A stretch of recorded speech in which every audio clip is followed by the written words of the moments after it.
আচ্ছা, নেক্সট হচ্ছে শক্তি।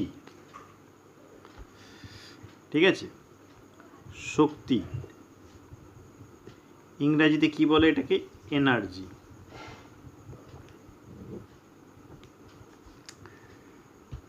কার্য করার সামর্থ্যকে, কার্য করার সামর্থ্যকে শক্তি বলে। তো এখন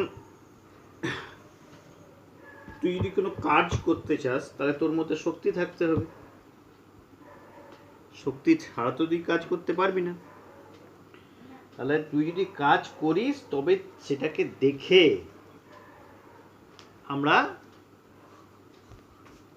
তুই যদি কাজ করিস তাহলে সেটাকে দেখে আমরা বলবো যে হ্যাঁ তোর মধ্যে শক্তি আছে। ক্লিয়ার? এখন আমরা এই ক্ষেত্রে যে শক্তির কথা বলছি বা পড়ব, এটা হচ্ছে মূলত যান্ত্রিক শক্তি। শক্তি 8 প্রকারের হয়, 8 টাইপস হয়। তাপ শক্তি, রাসায়নিক শক্তি, আলোক শক্তি, শব্দ শক্তি, এরকম করে টোটাল 8 প্রকার শক্তি হয়। আমরা এখন যে চ্যাপ্টারটাতে যে শক্তি নিয়ে পড়ছি সেটা মূলত যান্ত্রিক শক্তি। অর্থাৎ যান্ত্রিক শক্তি মূলত হচ্ছে কোনো বস্তুর গতিতে থাকলে অথবা কোনো বস্তু যদি অভিকর্ষ বলের সাপেক্ষে তার অবস্থানের পরিবর্তন ঘটলে অথবা তার আকারের পরিবর্তন ঘটলে তার মধ্যে যে শক্তি আসে, তার মধ্যে যে শক্তি সঞ্চিত হয়, সেই শক্তিকে আমরা যান্ত্রিক শক্তি বলছি। যান্ত্রিক শক্তি হচ্ছে 2 প্রকার। এক হচ্ছে গতিশক্তি, ইংরাজিতে এটাকে বলছে কাইনেটিক এনার্জি, ছোট করে কেই। আর 2 নম্বর হচ্ছে স্থিতি শক্তি, ইংরাজিতে পোটেনশিয়াল এনার্জি, ছোট করে পিই। গতিশক্তি কাকে বলে? আচ্ছা, শক্তির একক কি হবে একটু আলোচনা করে। কার্যের যা একক, শক্তির একক একই। কার্যের যে একক, শক্তির একক তাই, অর্থাৎ আর্গ, জুল, এগুলো। যাই হোক, গতিশক্তি কাকে বলে? কোনো বস্তুর গতির কারণে বস্তুর মধ্যে যে কার্য করার সামর্থ্য জন্মায়, অর্থাৎ কোনো বস্তু গতিশীল, গতিশীলতার জন্য তার মধ্যে যে কার্য করার সামর্থ্য জন্মায় তাকে গতিশক্তি বলে। ঠিক আছে? এখন ধরা যাক একটা বল যাচ্ছে, যার মাস ভর হচ্ছে m, যার স্পিড বা দ্রুতি হচ্ছে v। তাহলে তার গতিশক্তি বলা যায় সেই মুহূর্তে তার গতিশক্তি কেই সমান ½ m v²। ঠিক আছে? যদি এই ধারণাটা একটু ক্লিয়ার করি, যদি বস্তুর ভর m, সেই মুহূর্তে তার দ্রুতি যদি u হয়, তাহলে তার গতিশক্তি কত হবে? ½ mu²। ঠিক আছে? যদি কোনো মুহূর্তে কোনো বস্তুর ভর হচ্ছে m, তার গতিবেগ বা দ্রুতি হচ্ছে w, তাহলে তার সেই মুহূর্তে গতিশক্তি হচ্ছে ½ mw²। ঠিক আছে? তাহলে এখানে ভিটা সবসময় যে ½ mv² লিখব তা নয়। যখন যে স্পিডটা আমাকে বলে দেবে, স্পিডটা u হলে ½ mu², w হলে ½ mw², যদি v লিখি তাহলে ½ mv²। ঠিক আছে? ওকে। তো এটাকে প্রমাণ করব। এই প্রমাণ করার জন্য আমি একটা সূত্রের ব্যবহার করব, v square is equal to you square plus twice a s, যেখানে ভিটা হচ্ছে, ভি আর ইউ দুটোই আমাকে গতিবেগকে সূচিত করে। ইউ দিয়ে আমরা প্রাথমিক গতিবেগ বলি, আর ভি দিয়ে আমরা অন্তিম গতিবেগ বলি। ঠিক আছে, প্রাথমিক গতিবেগ আর অন্তিম গতিবেগ। তো আমরা প্রথমেই ধরে নিচ্ছি একটা বস্তু স্থির অবস্থায় ছিল। ওকে, একটা বস্তু স্থির অবস্থায় ছিল, তার উপর বস্তুটার উপর একটা বল প্রয়োগ করা, মানে স্থির অবস্থা মানে ইউটা 0, তার উপর একটা বল প্রয়োগ করা হলো টি সময় ধরে কন্টিনিউয়াস একটা বল প্রয়োগ করা হলো, যার জন্য বস্তুটার গতিশক্তি কি হলো, এই বস্তুটার গতিবেগ কি হলো, বৃদ্ধি পেল, বৃদ্ধি হয়ে অন্তিম গতিবেগ যেটা এলো, অর্থাৎ যতক্ষণ ধরে বলটা প্রয়োগ করা হলো সেই সময় বস্তুর মধ্যে ত্বরণের সৃষ্টি হয়েছে। এই ত্বরণের সৃষ্টি হওয়ার কারণে তার গতিবেগ কি হচ্ছে, বৃদ্ধি পেয়েছে। তাহলে ইউ থেকে ভি হলো, ইউটা 0, তাহলে 0 থেকে ভি হলো। ঠিক আছে, বস্তুটা এই সময় কতটা সরণ হয়েছে না এস সরণ হয়েছে, বস্তুর সরণ কত হয়েছে না এস। তাহলে আমি কি লিখতে পারি, ভি স্কোয়ার, ইউটা আমার 0 বলেছি, এখানে স্থির অবস্থায় ছিল, তাহলে 0 স্কোয়ার প্লাস 2 ইন্টু এ ইন্টু এস। ঠিক আছে, এখানে এটা কি ধরে নিচ্ছি, এই যে বৃদ্ধি পেল, গতিবেগ বৃদ্ধি পেল, তাহলে একটা কি হয়, গতিবেগ বৃদ্ধিকে আমি কি বলি, সময়ের সাপেক্ষে গতিবেগের বৃদ্ধিকে আমরা বলি ত্বরণ। এখানে এটা হলো বস্তুর ত্বরণ। তাহলে আমি কি লিখতে পারি, ভি স্কোয়ার সমান ইউ, 0 স্কোয়ার মানে তো 0, 0 plus something is equal two সেই সামথিংটাই আসবে, তাহলে টুয়াইস এ এস। এবার আমি কি করলাম, এস কে, তাহলে এস সমান কি লিখতে পারি, ভি স্কোয়ার বাই টুয়াইস এ। ওকে, আচ্ছা, কৃতকার্য, কে কৃতকার্য করছে, কে কৃতকার্য করছে, এই বলটা। কৃতকার্য কে করে, বল করে। তাহলে বল, অর্থাৎ এই যে বল দিয়ে আমি বস্তুটাকে ঠেলেছি টি সময় ধরে, সেই বল কত কার্য করলো, তাহলে ডাব্লু কার্য করলো, ধরে নিলাম। ডাব্লু সমান কি আছে আমরা জানি, এফ ইন্টু এস। এফ এর ভ্যালু কি না, এফ সমান আমরা কি জানি, এফ সমান আমরা জানি বস্তুর ভর, আমি ধরে নিলাম এটা বস্তুর ভরটা হচ্ছে এম, বস্তুর ভর ইন্টু বস্তুর মধ্যে সৃষ্ট ত্বরণ, F equal to M A. তাহলে আমি এখানে এফ এর জায়গায় কি লিখতে পারি, এম এ, আর এস এর জায়গায় কি লিখতে পারি, এস এর জায়গায়, আচ্ছা এস এখানে থাকলো, এখানে এস লিখলাম, হ্যাঁ।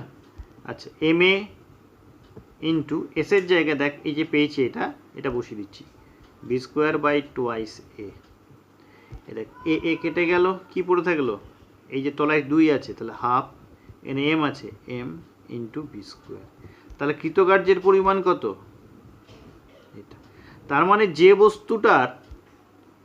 বস্তুটা কথা আমি বলছি, যার ভর হচ্ছে এম, তার অন্তিম গতিবেগ যদি ভি হয়, প্রাথমিক গতিবেগ যদি 0 হয়, তাহলে তার মধ্যে এই এফ বলটা কি করে, এই পরিমাণ কৃতকার্য করে। এই কৃতকার্যটা করলাম কি হবে, এই কৃতকার্য বস্তুর মধ্যে গতি শক্তি রূপে সঞ্চিত হবে, গতি শক্তি রূপে সঞ্চিত হবে, সঞ্চিত হবে। তাহলে বস্তুর গতিশক্তি কি হবে, বস্তুর গতিশক্তি হবে হাফ এম ভি স্কোয়ার। এখানে আমি ভি ধরেছি তাই ভি স্কোয়ার, ইউ ধরলে ইউ স্কোয়ার, ডাব্লু ধরলে হাফ এম ডাব্লু স্কোয়ার। ক্লিয়ার? আচ্ছা, নেক্সট হচ্ছে স্থিতিশক্তি। স্থিতিশক্তি, স্থিতিশক্তি দু প্রকার। স্থিতিশক্তি হচ্ছে দু প্রকার, একটা হচ্ছে অভিকর্ষীয় স্থিতিশক্তি, অভিকর্ষীয় স্থিতিশক্তি, অভিকর্ষীয় স্থিতিশক্তি, স্থিতিশক্তি ইংরেজিতে এটাকে বলতে পারি গ্র্যাভিটেশনাল পোটেনশিয়াল এনার্জি। আর 2 নম্বর হচ্ছে স্থিতিস্থাপক স্থিতিশক্তি, ইংরেজিতে হচ্ছে ইলাস্টিক পোটেনশিয়াল এনার্জি।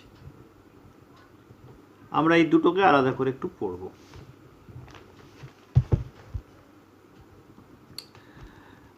প্রথমে পড়ছি আমরা, আমাদের মূলত স্থিতিস্থাপক স্থিতিশক্তিটা আমাদের সিলেবাসে নেই।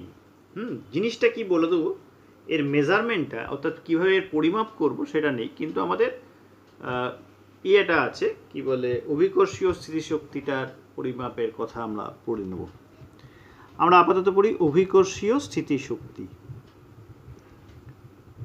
অভিকর্ষীয় স্থিতিশক্তি, ঠিক আছে। তো এই অভিকর্ষীয় স্থিতিশক্তি যেটা গ্র্যাভিটেশনাল পোটেনশিয়াল এনার্জিটা কি না, অভিকর্ষ বলের বিরুদ্ধে বস্তুর যে অবস্থান, সেই অবস্থানের পরিবর্তন যদি ঘটে, ঠিক আছে, বিরুদ্ধে বলছি, তাহলে অভিকর্ষ বলের বিরুদ্ধে মানে উপরে ওঠা, অভিকর্ষ বলের বিরুদ্ধে কোনো বস্তুর অবস্থানের যদি পরিবর্তন ঘটে, তাহলে বস্তুর মধ্যে যে কার্য করার সামর্থ্য জন্মায় তাকে সেই বস্তুর অভিকর্ষীয় স্থিতিশক্তি বলে। ধরা যাক একটা বস্তু সমতলে এখানে রাখা ছিল, তার উপর অভিকর্ষ বল সবসময় নিচের দিকে কাজ করে, ডাব্লু পরিমাণ বল নিচের দিকে কাজ করে। আমি বস্তুকে কী করলাম, এর ভর হচ্ছে এম, বস্তুকে কী করলাম, ওপর দিকে তুললাম। কতটা তুললাম না, এইচ উচ্চতায় তুললাম। এই তুলতে গেলে তো আমাকে কাজ করতে হবে, তাই না? তুলতে গেলে কতটা বল আমাকে প্রয়োগ করতে হবে, যতটা বল পৃথিবী বস্তুকে নিচের দিকে টানছে। অর্থাৎ বস্তুর যে ওজন, সেই ওজনের সমান বল আমাকে প্রয়োগ করতে হবে। প্রয়োগ করে বস্তুকে কি করতে হবে, এইচ উচ্চতায় তুলতে হবে। এই যে আমি তুললাম, তার জন্য আমার কার্য করতে হবে। তাহলে কৃতকার্যটা কত? কৃতকার্য কত? বল ইন্টু এফ ইন্টু এস। এখানে কত বল প্রয়োগ করেছি, যেটা বস্তুর ওজন সেই পরিমাণ বল প্রয়োগ করেছি, তাহলে ডাব্লু। আর এখানে সরণ কত, এখানে এইচ উচ্চতা উঠিয়েছি, তাহলে সরণ এইচ। এখন ডাব্লু মানে কি, ডাব্লু মানে হচ্ছে ওজন সমান এমজি, বস্তুর ভর ইন্টু অভিকর্ষজ ত্বরণ। তাহলে ডাব্লু সমান হচ্ছে এমজি, তাহলে এমজি ইন্টু এইচ, তাহলে এমজি এইচ। তাহলে কৃতকার্য অর্থাৎ আমি যে উপরে তুললাম তার জন্য আমি কতটা কার্য করলাম না, ডাব্লু পরিমাণ কার্য করলাম। এই ডাব্লু পরিমাণ কার্য বস্তুর মধ্যে অভিকর্ষীয় স্থিতিশক্তি রূপে সঞ্চিত হবে, অর্থাৎ গ্র্যাভিটেশনাল পোটেনশিয়াল এনার্জি রূপে সঞ্চিত হবে। তাহলে বস্তুর অভিকর্ষীয় স্থিতিশক্তি কত হবে, এটাকে আর জিপি না লিখে শুধু পি লিখব, এমজিএইচ। ঠিক আছে, এটা হচ্ছে এমজিএইচ। যদি আমি ওপরে উঠলাম, সাপোজ 2 মিটার ওপরে উঠলাম, বস্তুর ভর হচ্ছে 1 কেজি, তাহলে আমার কতটা পোটেনশিয়াল এনার্জি হিসেবে স্টোর হবে, পি ইকুয়াল এমজিএইচ। এম এর জায়গায় 1 বসাবো। জি মানে হচ্ছে অভিকর্ষজ ত্বরণ, অভিকর্ষজ ত্বরণের মান হচ্ছে 9.8, ভ্যালুটা হচ্ছে 9.8 metre per second square, into h হচ্ছে 2 মিটার। তাহলে 2 ইন্টু 9.8, 8 দুগুণে 16, হাতে রইল 1, 9 দুগুণে 18 আর 1 19, তাহলে হচ্ছে 19.6 ইউনিট। কি হবে, কার্যের যা ইউনিট, এখানে সবটাই হচ্ছে এসআই ইউনিট হবে, দ্যাট ইজ জুল। এক্ষেত্রে পোটেনশিয়াল এনার্জি হবে 19.6 জুল। ক্লিয়ার? আর তাহলে একটা বস্তুকে ওপরে তুললে তার মধ্যে যে উপর দিকে যদি আমি তুলি তবে তার মধ্যে একটা শক্তি সঞ্চিত হয়, সেই শক্তিকে আমরা অভিকর্ষীয় স্থিতিশক্তি বলছি। আচ্ছা আচ্ছা, স্থিতিস্থাপক স্থিতিশক্তির উদাহরণগুলো বলে দিই। স্থিতিস্থাপক স্থিতিশক্তি, স্থিতিস্থাপক স্থিতিশক্তি, স্থিতিস্থাপক স্থিতিশক্তি যেটা ইলাস্টিক পোটেনশিয়াল এনার্জি হচ্ছে বস্তুর আকারের যদি পরিবর্তন ঘটে। একটা স্প্রিং ছিল, স্প্রিংটা এরকম ছিল, অর্থাৎ তার স্বাভাবিক দৈর্ঘ্য ছিল L0 ধরা যাক। স্প্রিংটাকে কি করলাম, আমি টানলাম, টেনে বড় করে দিলাম, ওটাকে বড় করে দিলাম, টেনে বড় করলাম। তার জন্য আমাকে কাজ করতে হবে, তো কাজ ছাড়া কোনো কিছু হয়ে যায় কি? অটোমেটিক হয়ে যায় না। তাহলে এটা লেন্থটাকে বাড়িয়ে দিলাম টেনে, ফোর্স দিয়ে, তাহলে একটা বল প্রয়োগ করলাম, তাহলে কার্য হলো। তাহলে যে পরিমাণ কার্য হলো সেই কার্যটা এই স্প্রিংটার মধ্যে কী হবে? স্থিতিস্থাপক স্থিতিশক্তি রূপে সঞ্চিত হবে। এটাকে লম্বা না করে যদি ছোট করতাম, কম্প্রেসড করতাম, চিপে যদি আরও ছোট করে দিতাম, তাতেও কার্য করতে হতো। ঠিক আছে? তাহলে এক্ষেত্রে ওর আকারের পরিবর্তন ঘটলো, অবস্থানের পরিবর্তন ঘটে। স্প্রিং যেখানে ছিল তার সেখানেই আছে, অবস্থানের কোনো পরিবর্তন হয়নি, শুধু তার আকারে পরিবর্তন ঘটেছে। তাহলে এটা হচ্ছে স্থিতিস্থাপক স্থিতিশক্তি। আমরা যে ধনুক কি করি, রামের ধনু, আমরা কি করলাম, এমনি ধনুকটা ভাব সাপোজ এরকম আছে, এটাকে আমরা কি করলাম, টানছি, সুতোটা টানছি, শিলাটাকে টানছি, টানলে এটা আরো বাঁকবে। তাহলে এই যে আকারটা চেঞ্জ হলো, তার মধ্যে এই সুতোটার শিলা যেটাকে বলছি, এটার মধ্যে কি হবে? স্থিতিশক্তি সঞ্চিত হবে। তারপর যেই আমি এখানে একটা অ্যারো বা তীর যদি এখানে রাখি, তারপর অ্যারোটাকে যদি ছেড়ে দিই, তাহলে এর মধ্যে যে স্থিতিশক্তি সে কী করবে? কাজ করবে। কি কাজ করবে? এইটাকে দূরে পাঠাবে, অর্থাৎ অ্যারোটাকে দূরে, তীরটাকে দূরে ঠেলে দেবে, তাহলে অ্যারোটা ছিটকে বেরিয়ে আসবে। তাহলে এক্ষেত্রে কী কোনো স্থিতিশক্তি, এগুলো হচ্ছে সব স্থিতিস্থাপক স্থিতিশক্তির উদাহরণ। ঠিক আছে? এরপর যেটা পড়ব এটা একটু ইম্পর্টেন্ট, সেটা হচ্ছে স্থিতিশক্তি আর গতিশক্তির মধ্যে পারস্পরিক কি হয়? পরিবর্তন ঘটে। অর্থাৎ কোনো বস্তুর মধ্যে যদি গতিশক্তি কাইনেটিক এনার্জি থাকে, তাহলে সেই কাইনেটিক এনার্জি পোটেনশিয়াল এনার্জিতে কনভার্ট হতে পারে, অথবা পোটেনশিয়াল এনার্জি কাইনেটিক এনার্জিতে কনভার্ট হতে পারে। অর্থাৎ স্থিতিশক্তি থেকে গতিশক্তি বা গতিশক্তির থেকে স্থিতিশক্তির যে রূপান্তর, এই হচ্ছে আমরা কি বলি, এটাকে শুধুমাত্র যান্ত্রিক শক্তির মধ্যে যে রূপান্তর হচ্ছে। হ্যাঁ, তো এইটাকে তাহলে এই যে কোনো বস্তুর মধ্যে যান্ত্রিক শক্তির যে রূপান্তর হয়, এখন ঘটনা যে তাতে কি যান্ত্রিক শক্তির কোনো ক্ষয় হয়? উত্তর হচ্ছে কোনো বস্তুর ওপর কোনো বস্তু বা বস্তুতন্ত্র, কোনো বস্তু বা বস্তুতন্ত্র, তন্ত্র মানে সিস্টেম বলতে যখন অনেকগুলো বস্তু একসাথে একে অপরের সঙ্গে ক্রিয়াকলাপ করে, তাহলে বস্তুতন্ত্র, ঠিক আছে, কোনো বস্তু বা বস্তুতন্ত্রের ওপর ঘর্ষণজনিত কোনো বাধা যদি না থাকে, ঘর্ষণজনিত যে কোনো ঘর্ষণজনিত বাধা যদি না থাকে, তাহলে বস্তুর মোট যান্ত্রিক শক্তি, অর্থাৎ যান্ত্রিক শক্তি মানে গতিশক্তি যুক্ত স্থিতিশক্তি, মোট যান্ত্রিক শক্তি সর্বদা সমান থাকে। একে বলা হয় যান্ত্রিক সূত্রের নিত্যতা সূত্র। যান্ত্রিক সূত্রের নিত্যতা সূত্র। ঠিক আছে? এইটা আমরা একটু আলোচনা করব পতনশীল বস্তুর ক্ষেত্রে যান্ত্রিক সূত্রের যে নিত্যতা সূত্রটা কিভাবে এটা কাজ করছে সেটা আমরা এখানে আলোচনা করব। পতনশীল বস্তু মানে কি? এই পেনটাকে ছেড়ে দিলাম, তাহলে বিনা বাধায় নিচে পড়ছে। এখানে বিনা বাধা বলাটা ঠিক হবে না, বাধা একটা আছে, কিন্তু সেটা হচ্ছে বায়ুজনিত বাধা। কিন্তু এই পেনটার ওজন বায়ুর যে ঘর্ষণজনিত বল তার থেকে এতটাই বেশি যে এখানে আমরা এটাকে কি বলবো, পতনশীল বস্তুই বলবো। ক্লিয়ার?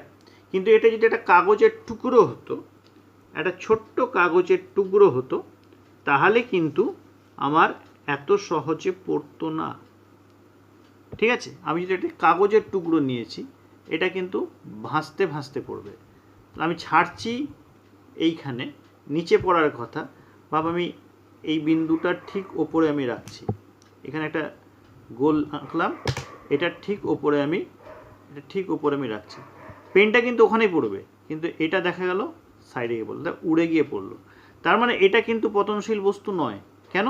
হাওয়াতে এ কিন্তু বায়ুর বাধাজনিত কারণে নিচে পড়লো শেষ পর্যন্ত, কিন্তু এর অবস্থান কিন্তু ঠিক নিচটাতে এসে পড়লো না। কিন্তু আমি যদি পেনের ঢাকনাটা যদি এখানে ফেলি, তাহলে ঠিক ওখানেই পড়বে, ঠিক আছে? তাহলে এটাকে আমি পতনশীল বস্তু বলতে পারি। তাহলে অবাধে পতনশীল বস্তুর ক্ষেত্রে যে যান্ত্রিক শক্তি থাকে বস্তুর, অর্থাৎ মোট গতিশক্তি আর স্থিতিশক্তি, এটার মান সর্বদা সমান হয়, এটা আমরা দেখাবো। আমরা তার জন্য কি করেছি, একটা বস্তুকে প্রথমে একদম সমতল থেকে একদম এইচ উচ্চতায় তুলে দিয়েছি,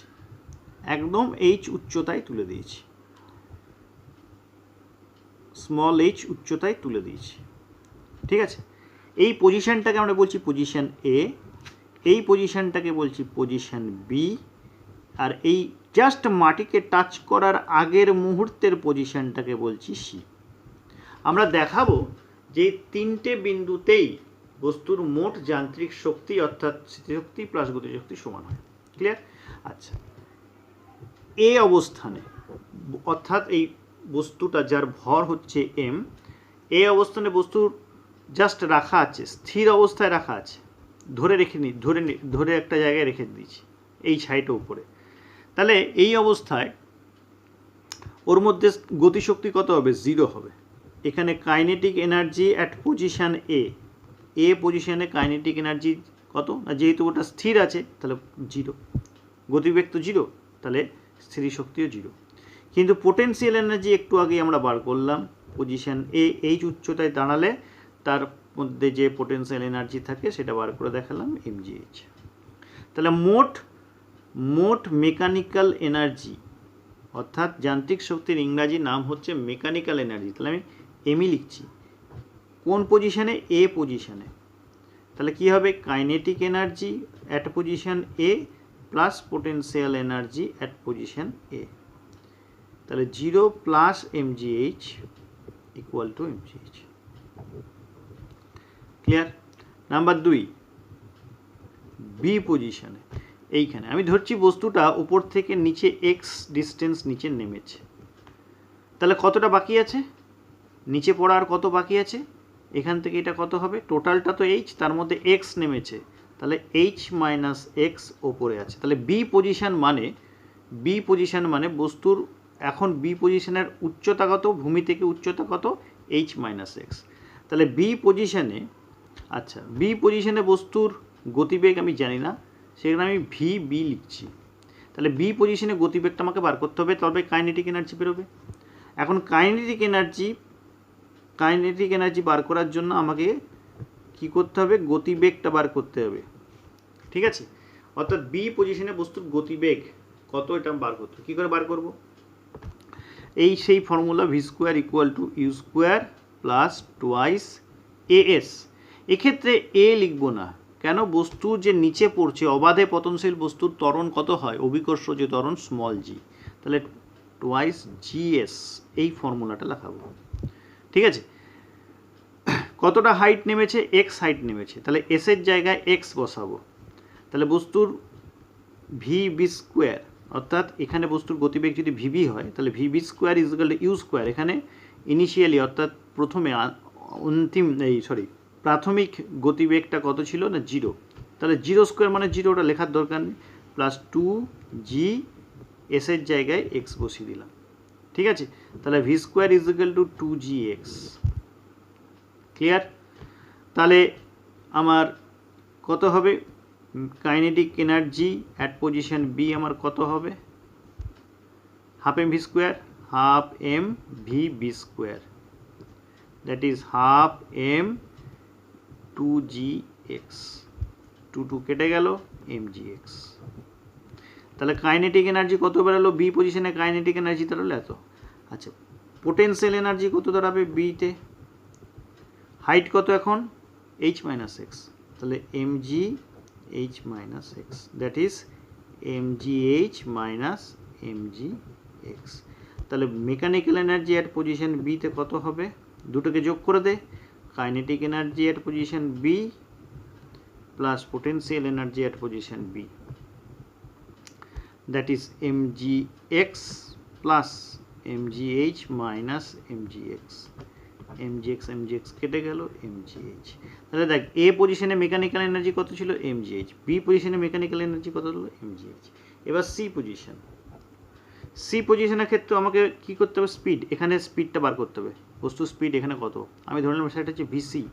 তাহলে একই রকমভাবে ভিসি কী বার করবো, VC square equal to you square plus 2g, এখানে কতটা হাইট নামবে, সি পজিশনে বস্তু কতটা হাইট নেমেছে, উপর থেকে একদম নিচে নেমেছে, এইচ হাইটই নেমেছে, তাহলে সরণ কত এইচ, তাহলে এখানে ইউটা তো 0, তাহলে VC square equal to 2gh। তাহলে kinetic energy at position C half M V C square, তাহলে half M into 2gh, half half কেটে গেল, দ্যাট ইজ mgh। আর পোটেনশিয়াল এনার্জি কত, বস্তুর হাইট কত, এখন বস্তুর হাইট এখন তো নিচে চলে এসছে 0, তাহলে পোটেনশিয়াল এনার্জি 0, তাহলে mechanical energy at position c কত হবে mgh plus 0, that is mgh। তাহলে কি দেখলাম, আমি দেখলাম মেকানিক্যাল এনার্জি বস্তুর যান্ত্রিক শক্তি এ তে কত mgh সমান mechanical energy at position b equal to mechanical energy at position c. তিনটে পজিশনে বস্তুর মেকানিক্যাল এনার্জি সমান, দ্যাট ইজ কত, ভ্যালুটা কত mgh mgh mgh। তাহলে আমি যে বললাম অবাধে পতনশীল বস্তুর ক্ষেত্রে, অবাধে পতনশীল বস্তুর মানে কি, বস্তুর মধ্যে কোনো ঘর্ষণজনিত বল নেই। তাহলে অবাধে পতনশীল কোনো বস্তুর ক্ষেত্রে বস্তুর মোট যান্ত্রিক শক্তি যে কোনো অবস্থাতেই কি হয়, সমান থাকে, এবং তার ভ্যালুটা হয় mgh mgh mgh। ঠিক আছে, তাহলে ওয়ার্ক পাওয়ার এনার্জি এই চ্যাপ্টারটা আমার শেষ হয়ে গেল। যদিও এই চ্যাপ্টারটা তোদের থার্ড সেমিস্টারে নেই, কিন্তু তবুও পড়ালাম এই কারণে যেহেতু আমি এটা পড়াইনি, আগে কখনো পড়াইনি তোদের ক্লাসে, সেই কারণে এটা পড়িয়ে রাখলাম। যখন আমরা তাপ পড়ব তখন আমাকে কি পড়তে হবে, তাপের সাথে কার্যের সম্পর্ক পড়তে হবে। এখন কার্য যদি না পড়াই, শুধু আগে তাপ পড়িয়ে দিই, তাহলে তো মাথায় কিছু ঢুকবে না। সেই কারণে আমি তাপটা পড়ানোর আগে কার্যক্ষমতা শক্তি চ্যাপ্টারটা আমি পড়িয়ে দিলাম। নেক্সট যেটা পড়াবো তাপের ক্ষেত্রে, তখন আমরা শক্তির সঙ্গে তাপের কি সম্পর্ক সেটা আমরা আলোচনা করব। ঠিক আছে।